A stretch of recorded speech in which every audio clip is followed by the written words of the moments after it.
El siguiente programa es para todas las edades. No contiene escenas de sexo o violencia. Es apto para toda la familia. Cuenta con el sistema Closed Caption y es financiado con recursos del Fondo Único de TIC.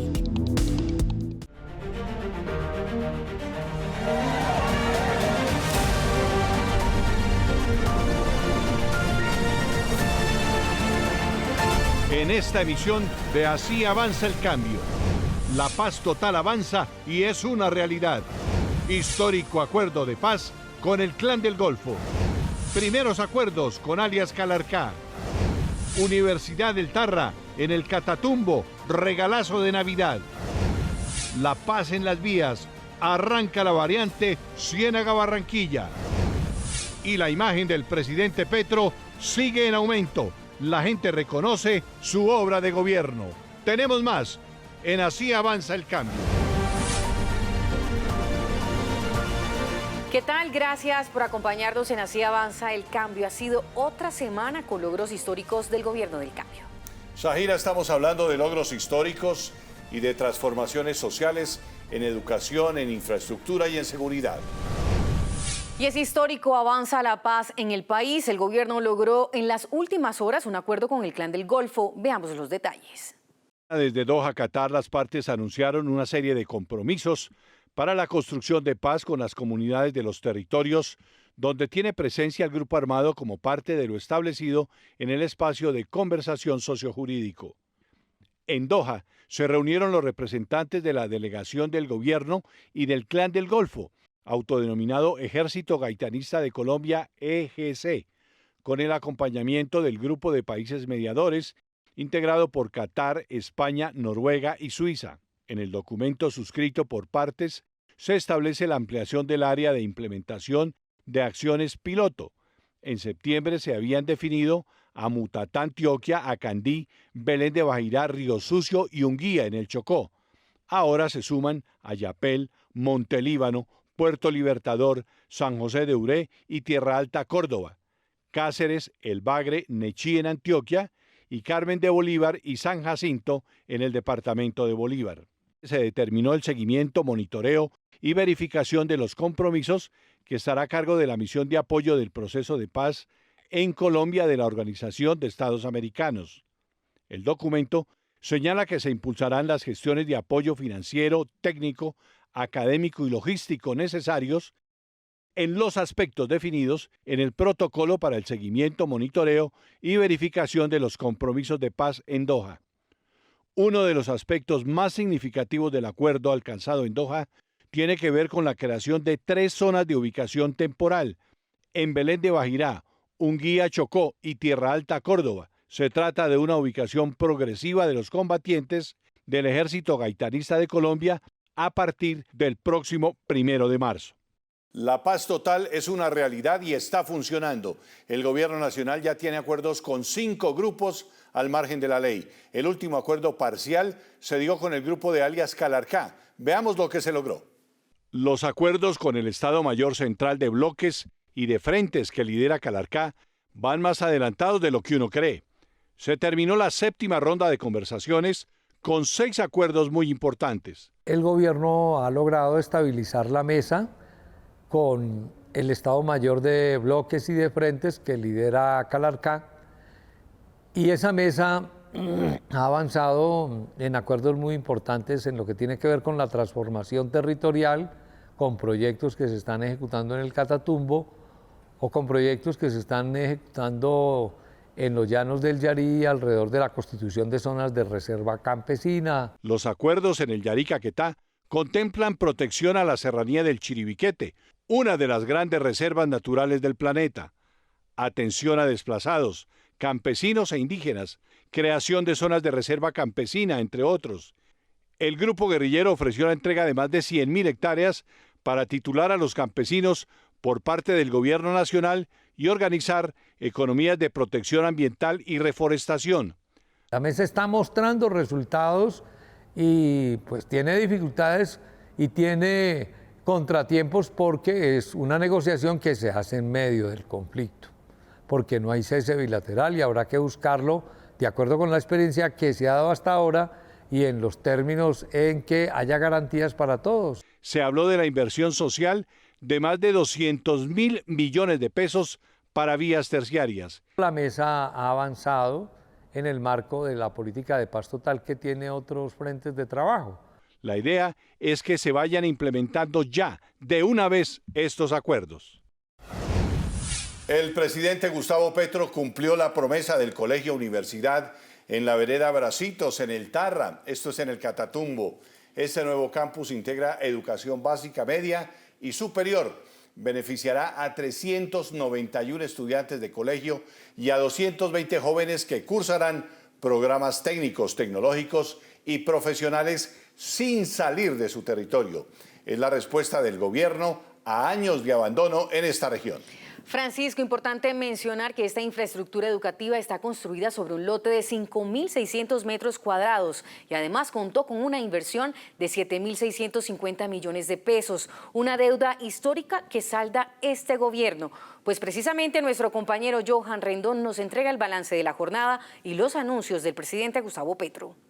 Amigos, de Así Avanza el Cambio, me alegra como siempre saludarlos desde las regiones de Colombia, esta vez desde el corazón del Catatumbo, en el municipio del Tarra, en norte de Santander. ¿Por qué? Porque aquí el presidente Gustavo Petro ha entregado una de las obras de infraestructura educativa más importante del oriente colombiano, el Colegio Universidad del Tarra, la sede de Villa Esperanza, donde más de 300 alumnos de bachillerato se van a beneficiar, pero además este será un colegio universidad, un modelo que ha implementado el gobierno del cambio para que muchos jóvenes de regiones apartadas como esta no tengan que dejar su arraigo, sus familias, y sea en sus territorios donde empiecen a prepararse en la vida universitaria. Pues hablamos con varios de ellos, con los estudiantes de secundaria que ven por fin cómo es una realidad, una obra de esta magnitud, pero también con aquellos que empiezan su vida universitaria y están felices de saber que van a poder mantener su arraigo familiar aquí en el Tarra. Opino que es una gran oportunidad, que me alegra que el señor presidente haya hecho esto, porque hay personas que de motivo que no pueden hacer no pueden lograr sus metas y tienen que irse para otros lugares, no alcanzan sus recursos y pueden tener su universidad al alcance de unos pasos. Nos encontramos en estas regiones cualquier cantidad de historias, todas llenas de amor, llenas de tenacidad y sobre todo, como en este caso, llenas de una profunda vocación por el oficio. Una docente rural, cerca de 15 años, enseñándole a los niños del Tarra y sembrando vida y paz en los estudiantes de la sede del Colegio de Villa Esperanza. Ella es la profe Elizabeth Telles, nos contó un poco de su historia, es de esta región, es docente y también está feliz con la realidad de este nuevo colegio. Nos sentimos orgullosos de ser visto por el Ministerio de Educación, por el señor presidente. Le agradezco personalmente porque es la única persona que ha pensado en la educación como un eje central, y desde mi profesión pienso que la educación, aparte de cambiar mentes, también puede cambiar el mundo. Da esperanza. Y bueno, por supuesto, uno de los momentos más esperados de esta jornada fue la intervención del presidente Gustavo Petro, que presentó de manera oficial la entrega de este colegio y lo hizo hablando de la importancia de sembrar paz a través de la educación no solo como un modelo de crecimiento y formación, sino como una revolución social, dijo el jefe de Estado, que así el gobierno del cambio le sigue cumpliendo al Tarra. Cuando hablamos de la educación, estamos hablando de una forma de asegurar el camino de la vida. Hoy, de lejos, la partida más grande de todo el presupuesto nacional se llama educación pública. 50 fue lo que recibimos del anterior gobierno. Pasar de 50 a 88, así haya existido algo de inflación, es sustancialmente mayor. 88 billones se tiene que convertir en una sociedad no solamente más grande, sino en paz. Y a mí me complace entonces decirles que esa promesa de la primera visita se ha cumplido y se va a cumplir más, porque este es un proceso de más y más sedes universitarias en todo el Catatumbo. Ya van cerca de 1.800 estudiantes con educación superior en el Catatumbo. Bueno, un par de datos al cierre. Aquí nada más al lado de este colegio se está construyendo ya la Universidad del Catatumbo. Otra promesa del presidente Gustavo Petro y que es toda una realidad. Esta es la cuarta visita del jefe de Estado al Tarra. Lo reconocen, lo recuerdan y lo agradecen los habitantes de este bello municipio del Catatumbo. De otro lado, el gobierno Petro le está cumpliendo con dignidad a los habitantes del Caribe colombiano con una obra esperada por décadas. Francisco, se trata de la variante Ciénaga-Barranquilla. Y hay que decirlo, Zahira, el contrato de esta vía estratégica para el transporte de carga y pasajeros se firmó en el año 2016 y fue en este gobierno que se entrega para el beneficio de más de 1.8 millones de habitantes de los municipios de la zona bananera y de Barranquilla. Para la realización de estas obras, el gobierno nacional invirtió 374.000 millones de pesos y durante toda su ejecución generó aproximadamente 1.200 empleos entre directos e indirectos. Entre los beneficios se destaca la disminución de más de 30 minutos en los tiempos de viaje, así como una reducción en los índices de accidentalidad. Así avanza el cambio. Estuvo en esta entrega histórica que marca un nuevo hito en el país. Bienvenido, presidente. 400.000 millones, entonces, son un importante aporte de inversión. Aquí hemos reactivado trabajo, aquí hemos reactivado economía. El primer proyecto para construir la variante, me dicen aquí, se estructuró para empezar a estudiar mediante un contrato en el 2016 y finalizó en el 2022 en el gobierno Duque. Hay que ayudar, hay que decirlo. Y el segundo tiene que ver con mi gobierno, empieza en el 22 y tiene una vigencia hasta el 28. ¿Qué falta? Los viaductos sobre la Ciénaga. No se harán en mi gobierno, hasta ahí llegamos, pero esos viaductos deben quedar muy bien hechos. Esta obra beneficia a más de 1.8 millones de habitantes de la región bananera. Tenemos Aracataca, Fundación, Ciénaga, Palermo, toda la parte sur del Magdalena. Y adicionalmente, poder unir en mucho menor tiempo, 30 minutos de recorrido se ahorran, el transporte de carga entre entre Magdalena y el Atlántico. Cuando nosotros entramos esta obra, estaba pendiente un tema de licencias ambientales y el tema de poder socializarla con la comunidad. Fue un poco difícil, sí, pero logramos ese obstáculo, lograrlo quitar y poder avanzar rápidamente. Por eso aquí en este gobierno ejecutamos el 80% de esta importante obra. Y siguiendo con más información positiva para los colombianos que siguen creyendo en esta apuesta de transformaciones sociales, en la más reciente encuesta del Centro Nacional de Consultoría, la aprobación del presidente Gustavo Petro fue del 41.5%, un número favorable para su administración. El presidente Petro escribió en sus redes sociales en la mañana de este jueves 4 de diciembre.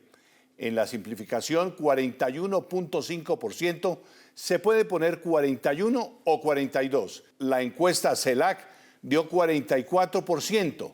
Lo importante es la tendencia, siempre en ascenso. Mi favorabilidad va en ascenso porque los programas avanzan y porque el pueblo reacciona en defensa de sus intereses. De otro lado, la encuesta Inbamer arrojó favorabilidad de 37.7%. La cifra es favorable porque si se contrasta con la misma encuesta del año pasado y del gobierno anterior, es decir, nos vamos a noviembre de 2021, a falta de 9 meses para el final del mandato, Iván Duque registró un 70% de desaprobación de su mandato y solo un 25% de apoyo. Y ahora hablemos de nuestra fuerza pública. Una reciente encuesta reveló que el 76,6% de los colombianos tiene una opinión favorable de las fuerzas militares y de policía. La encuesta arrojó que la mayor confianza la genera la Fuerza Aeroespacial Colombiana, seguida de la Armada Nacional, el Ejército y finalmente la Policía Nacional. Es el concepto favorable más alto que hemos tenido desde el 2017 hasta la fecha donde vimos la medición.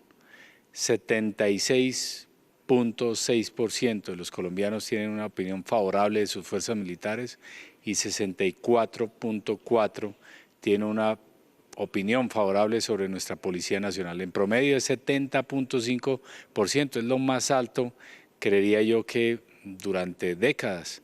Pero este es el producto del trabajo firme, del trabajo permanente que hace nuestra fuerza pública, pero sobre todo de informar lo que hacemos, de acercarnos más a la gente. Gracias por seguir con nosotros. Se sancionó el pasado martes la ley Artes al Aula. ¿Esto qué significa? Significa que la ley empieza a garantizar la incorporación de las artes en todas las instituciones educativas del país. El presidente Gustavo Petro reivindicó el poder transformador del arte que contribuye a la construcción de paz.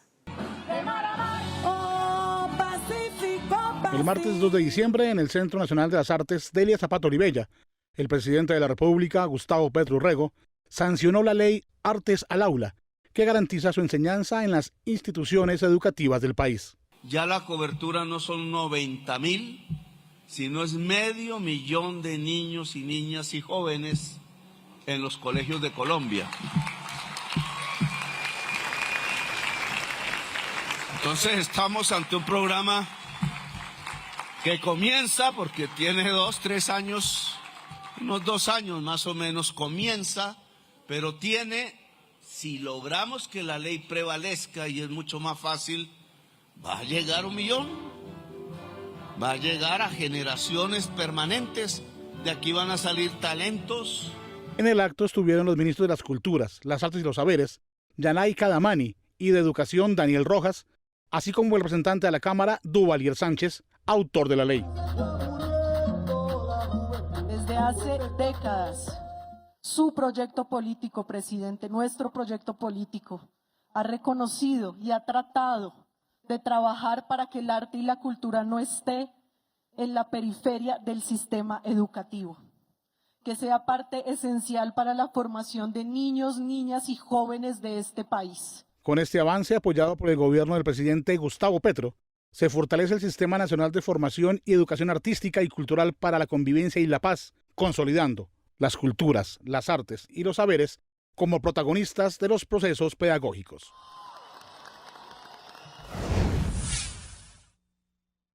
La justicia social es un pilar fundamental del gobierno del presidente Gustavo Petro. Es por esto que en esta base fundamental se encuentra la educación. Y a esta hora conversamos con el ministro de Educación, Daniel Rojas. Ministro, han sido 3 años de gestión. ¿Cuáles considera usted que han sido los logros de su administración en esta cartera? Bueno, un saludo muy especial para toda la audiencia de Hacia Avanza el Cambio.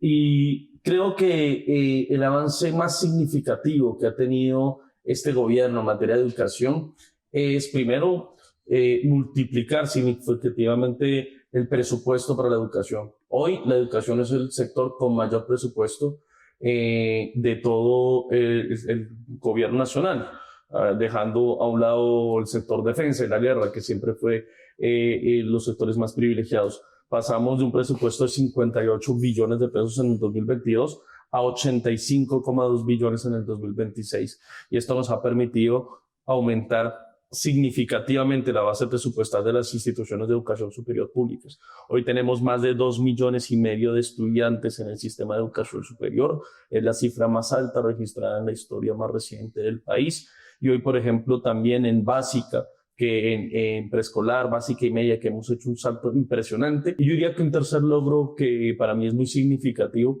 es tener las mayores tasas de tránsito inmediato hacia la educación superior. ¿Qué es una tasa de tránsito inmediato? Es aquellos jóvenes que se gradúan de bachilleres e inmediatamente el año siguiente ingresan a la educación superior.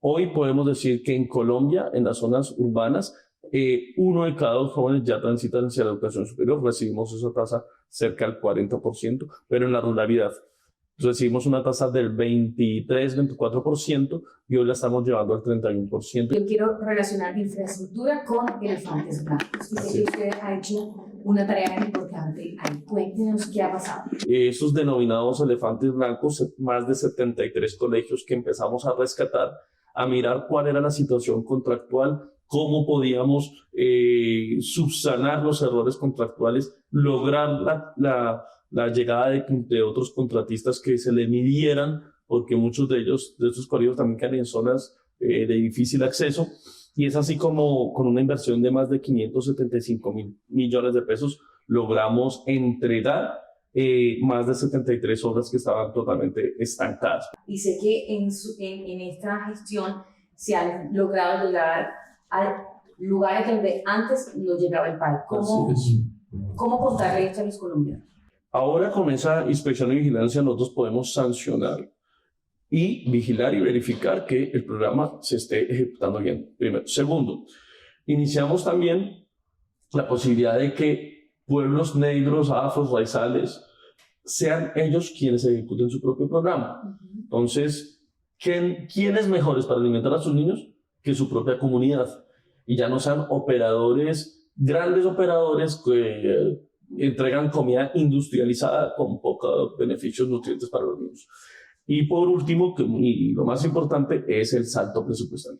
Entonces, y en esto yo quiero ser muy enfático, porque con todas las angustias fiscales que ha tenido el país, el presidente ha sido muy determinante en decir, se puede desfinanciar todo, excepto la comida de los niños, excepto la educación de los niños en Colombia. Y en lugar de decrecer, hemos crecido sustancialmente los recursos para el PAE. El próximo año crece 1 billón de pesos, el crecimiento más alto en toda la historia del programa de alimentación escolar. Se conmemoran 97 años de la masacre de las bananeras, uno de los crímenes que se cometieron contra el movimiento sindical colombiano. El presidente Petro recordó la fecha en Ciénaga con los trabajadores bananeros.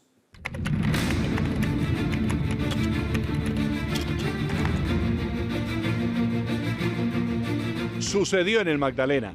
Fue hace 97 años. Asesinaron a muchos trabajadores bananeros. Ellos estaban en huelga por sus derechos. Eran hombres humildes que no querían ser esclavos de la United Fruit Company, la multinacional gringa que mandaba y marraneaba. Pues fueron reprimidos. Y fueron reprimidos para beneficiar o favorecer a una multinacional extranjera. No se sabe cuántos murieron en la masacre de las bananeras. Nunca encontraron sus cuerpos. Sí, la masacre sí. Lo que no se sabe exactamente, pues algunas versiones dicen que no puede pasar de 50 muertos, pero no se sabe exactamente. No era todavía legítimo el derecho a la huelga acá en Colombia. Pero la masacre sí sucedió. La tropa al mando del general Cortés Vargas disparó sin misericordia contra los trabajadores. Quedaron únicamente 2 testimonios que no pudieron borrar. El documento del embajador de los Estados Unidos de la época, que habló de más de 1000 muertos, y la histórica defensa de Jorge Eliezer Gaitán por los derechos de los trabajadores bananeros.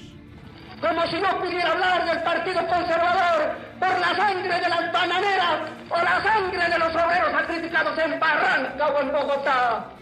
Hoy el presidente Petro le habló a los trabajadores, les recordó la masacre de las bananeras y les contó de sus sueños por un país libre y en paz, donde esto nunca vuelva a suceder. Enseñar indudablemente a no repetir la historia. Estamos entonces ante una decisión. ¿Volverá a haber presidentes que den órdenes a generales para matar trabajadores?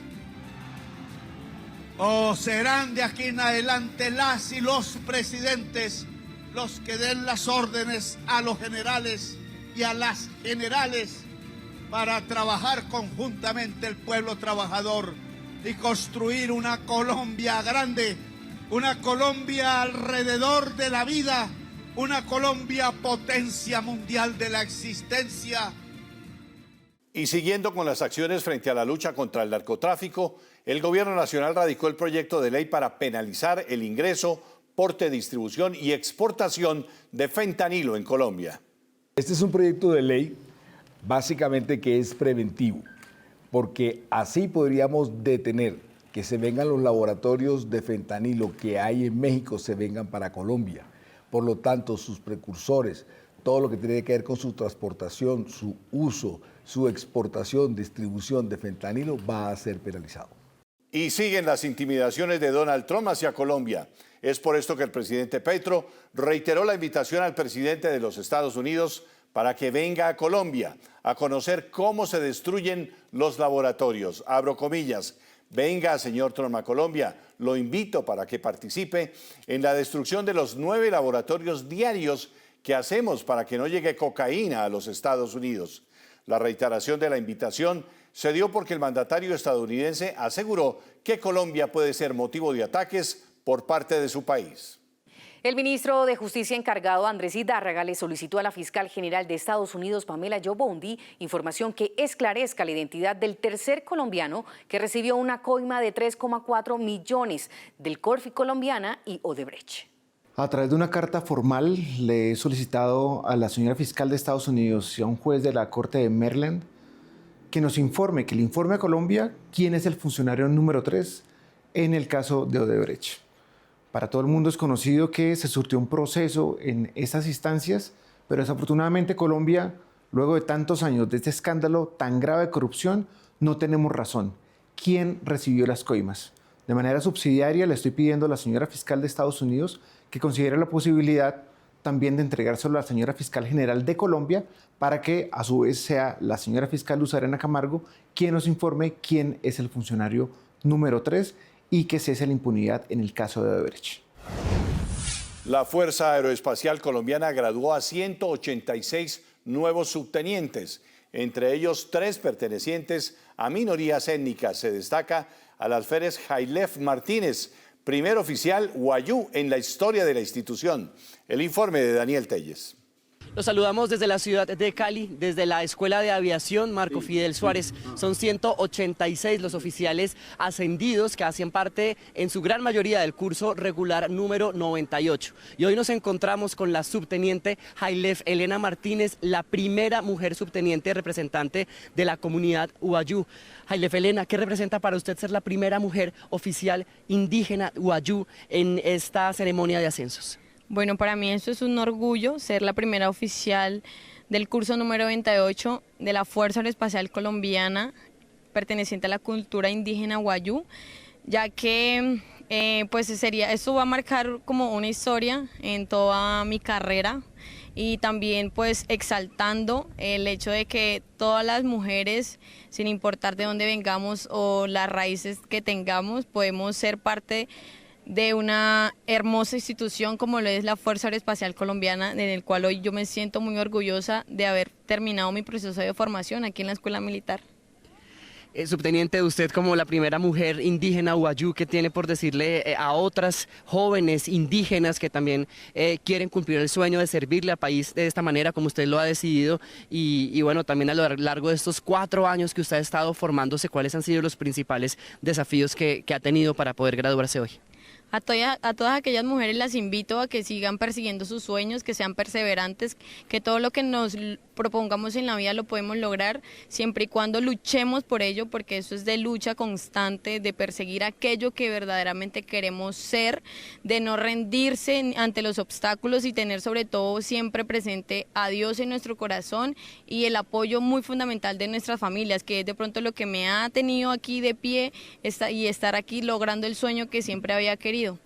Subteniente, usted es de Maicao, La Guajira, hoy ya como oficial graduada. ¿Cuál va a ser la forma de servirle al país y cuál va a ser ese rasgo indígena que usted va a llevar a lo largo de su servicio? El hecho de que siempre donde quiera que vaya voy a demostrar siempre de dónde soy, mostrar de dónde vengo, que es de Maicao, La Guajira, de aquel lugar donde el sol es soleado y templado, pero que pues a donde quiera que vaya siempre voy a sentirme orgullosa de pertenecer allá. En mi ámbito laboral, pues aquí en la Fuerza Aeroespacial Colombiana me voy a destacar apoyando a mis subalternos, verificando su trabajo para que nosotros podamos brindarle el mantenimiento adecuado a nuestras aeronaves aquí en la Fuerza Aeroespacial Colombiana para que nuestros queridos pilotos cumplan la misión y le demos buenos resultados a nuestro país Colombia. Subteniente, muchas gracias y felicitaciones. Zahira y Francisco, sigan ustedes con más información. Nosotros nos despedimos desde la Escuela de Aviación Marco Fidel Suárez desde Cali. Se realizó la ceremonia de graduación y ascenso de 200 oficiales pertenecientes al curso Capitán Hugo Rafael Moncada Gómez. El primer puesto fue para el subteniente Alejandro Torres Valencia. Son 197 oficiales colombianos y 3 oficiales panameños. Pablo Moreno tiene los detalles y los anuncios del presidente Gustavo Petro. El mandatario negó que el gobierno nacional esté utilizando las compañías privadas de vigilancia para crímenes.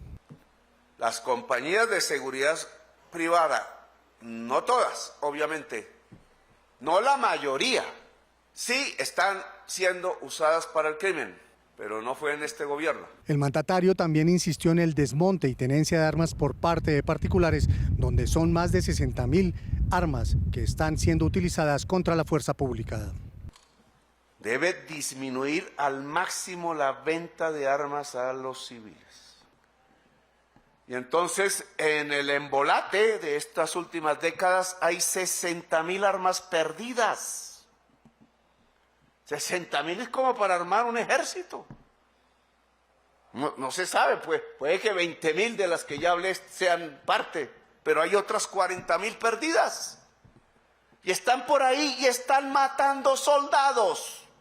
Finalmente, el mandatario hizo un llamado para que los militares, con toda su experiencia, no participen en guerras que no pertenecen a nuestro país.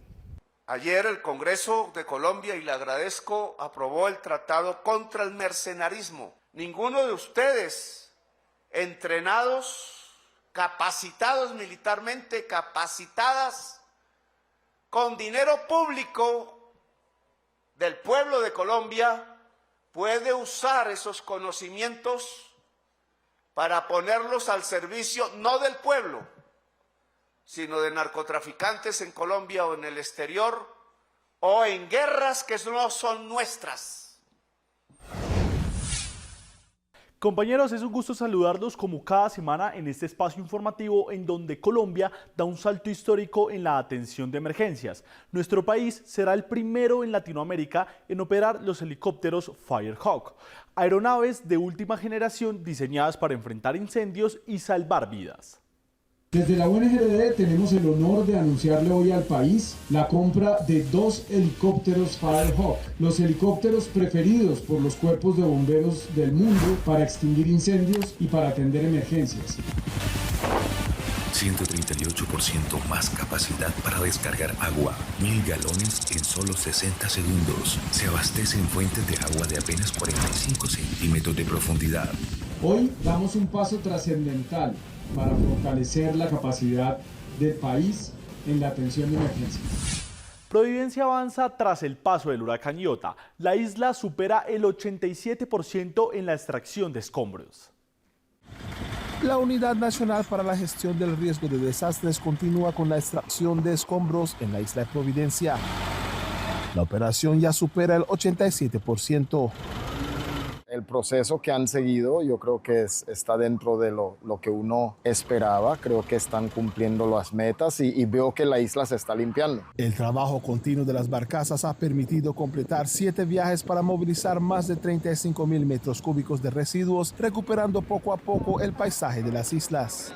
Los escombros que salen del archipiélago se clasifican y los materiales aprovechables se destinan al reciclaje. Los recursos que se genere por su venta permanecerán en la isla y serán invertidos en proyectos priorizados por la comunidad. Se firmó el contrato para construir en Cartagena un buque de apoyo logístico, el cual se diseñará y fabricará en Colombia. Este contrato se firma con Cotecmar para la construcción en los astilleros de Cartagena del buque de apoyo logístico. Esto es una gran noticia, este proceso no tiene reversa y pues seguimos cumpliéndole al país, fortaleciendo la industria naval colombiana. Y es un buque de apoyo logístico y cabotaje, diseño 100% colombiano, con capacidades para poder navegar en la parte tanto costera como en la parte fluvial y atender esas necesidades de todo el pueblo colombiano ante las diferentes amenazas de las emergencias. Nos sentimos complacidos, como decía el doctor Carrillo, de confiar en el talento colombiano, en la industria colombiana para desarrollar este tipo de proyectos que van en beneficio de toda la población colombiana. El presidente Gustavo Petro presentó Cultivar la Verdad, la nueva cartilla que resume los hallazgos de la Comisión de la Verdad, una guía diseñada para que niños, jóvenes y toda la ciudadanía comprendan la historia del conflicto en Colombia. Leer esto es necesario para que no lo volvamos a hacer, para que no volvamos a repetir estas páginas. No es olvidar simplemente, es tener memoria.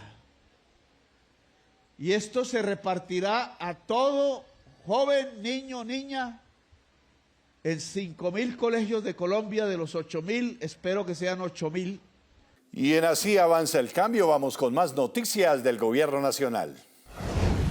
Buscaremos un consenso hasta el día 16 de diciembre sobre el incremento del salario mínimo que deberá regir a partir del 1 de enero del año 2026. El incremento del salario mínimo es un asunto vital para la vida de los trabajadores y trabajadoras de Colombia. Por lo menos 12 millones de trabajadores devengan hasta un salario mínimo. Luego entonces el impacto sobre la vida de los trabajadores y sus familias es fundamental en términos de garantizar un mínimo vital para ellos y de hacer justicia laboral, porque sin fuerza laboral no hay riqueza, no hay generación de riqueza ni hay crecimiento económico. Hay gas y vamos a llegar al mercado esencial, incluyendo a el gas natural vehicular. Sin embargo, hemos adoptado un paquete de medidas urgentes, dentro de los cuales estamos próximos a publicar un decreto para estabilizar los precios. No vamos a permitir que estas circunstancias lleve a la especulación en contra de los intereses de los usuarios, sobre todo de los más vulnerables en este país. Pero hemos venido trabajando con los actores del sector, con productores, transportadores, distribuidores, con sus gremios, en un paquete de 20 medidas para garantizar el suministro de gas a corto, a mediano y a largo plazo. También hemos pedido a la Superintendencia de Industria y Comercio y a la Superintendencia de Servicios Públicos que nos acompañen a mirar el comportamiento de los actores, porque no vamos a gobernar ni con titulares de prensa, ni con opiniones de tecnócratas que pudieron haberlo hecho mejor en el pasado y ahora nos quieren decir cómo hacerlo en esta coyuntura. En el Salón Gobelinos de la Casa de Nariño fue entregado el Premio Nacional de Alta Gerencia en su versión número 25, el cual todos los años reconoce las experiencias y buenas iniciativas en la administración pública. En esta versión, el premio se enfocó en 6 ejes temáticos: fortalecimiento institucional como motor de cambio, mejora del servicio y respuesta oportuna. En esta categoría recibió el premio Mauricio Liévano, presidente de la Comisión Nacional del Servicio Civil. Tenemos un desarrollo tecnológico que incorpora inteligencia artificial, que básicamente lo que hace es tomar la oferta de empleos de las entidades y recomendar los empleos que van a ser objeto de reserva para personas con discapacidad. Son 7 tipos de discapacidad distintas a los que existen en Colombia. La herramienta lo que hace es segmentar los empleos y orientar a las entidades para saber a cuáles tipos de discapacidad pueden ir dirigidos estos empleos y cuáles son los ajustes razonables que deben implementar en el evento que una persona llegue a desempeñar funciones a esas entidades. Otras de las categorías premiadas fueron ciudadanías co-constructoras de lo público para el ciudadano de la vida, que reconoce las experiencias de acceso a la información pública. Asimismo, la categoría consolidación institucional a través del sistema de control interno, entre otras. La convocatoria para este premio se realizó entre el 29 de julio y el 30 de septiembre de ese año y se postularon 221 experiencias. El evento fue presidido por la directora del Departamento Administrativo de la Presidencia de la República, Angelice Rodríguez Fajardo. Las 27 experiencias de hoy que resaltamos tanto a nivel nacional, departamental y municipal son prueba de ello. Son ejemplos de innovación, compromiso que merecen ser replicados en todo el país.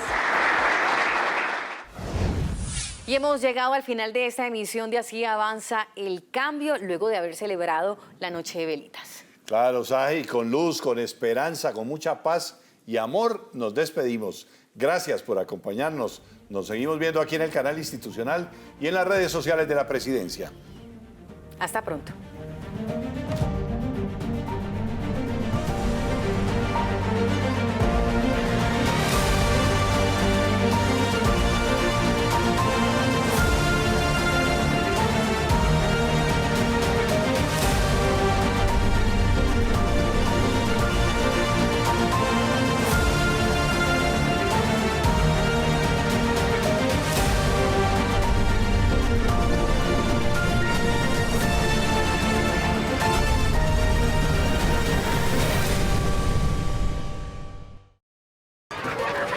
Eche el volador. ¡Queme ese volador! ¡Quémelo! Espere. ¡Cuidado! ¡Ay, llamen una ambulancia! ¡Le cayó al niño! La pólvora puede dañarle la fiesta a todos. No arruines la celebración con las quemaduras, mutilaciones y el dolor que puede traer la pólvora. La vida es primero. La pólvora no es un juego. Gobierno de Colombia. Comisión de Regulación de Comunicaciones. Este contenido fue financiado con recursos del Fondo Único de TIC.